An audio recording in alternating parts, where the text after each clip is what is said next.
Should Demaryius Thomas be demoted and Fowler take his place? No.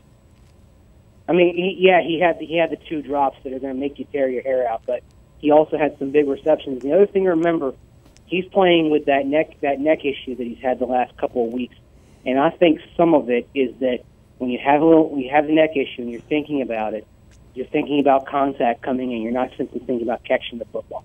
Well, when you're wide open, Andrew, we'll have this debate. I like having debates with you. When you're wide open and nobody's within 10 yards of you, are you really thinking about somebody's about to hit you? Sometimes you are. Sometimes when you're exposed like that's when you get the biggest hit. It looked to me like you may think he was looking for somebody coming to hit it. It looked like to me he was looking for how much room he had that he was going to take off and run before he. Yeah. I mean, you're an analytical guy. He's dropped at least 7 passes this year. I've counted them. That leads the league. So, I mean, if you can't get his attention any other way, and Les came in and said one day, oh, he's recommitted himself.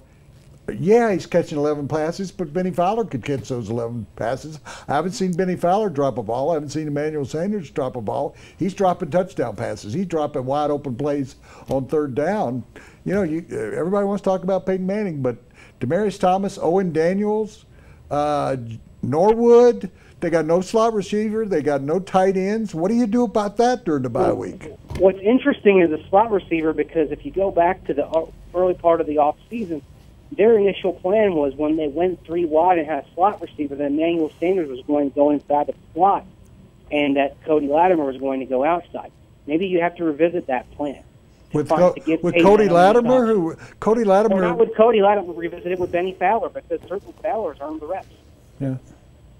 I agree with you. You want to get Benny Fowler on the field, but I don't think you do it at the expense of Demaryius Thomas. And yes, the drops are going to be frustrating, but there's a lot of big plays he's making, and he's still getting open. Okay. And he's still capable of doing things physically as a receiver that most guys can't. Well, you're making some very radical proposals. Why not here put today. Benny Fowler in the slot then? I don't want to risk Emmanuel Sanders, who's already hurt. I mean, is it that difficult to learn how to be a slot receiver? Put him in the. I mean, Norwood is not getting open. He would be a completely different kind of slot receiver, because usually you want a guy, obviously, that is underneath, that's quick and can do something after the catch. Whereas Benny Fowler is a guy who does things in traffic. Like Benny Fowler is closer to a tight end than a slot receiver.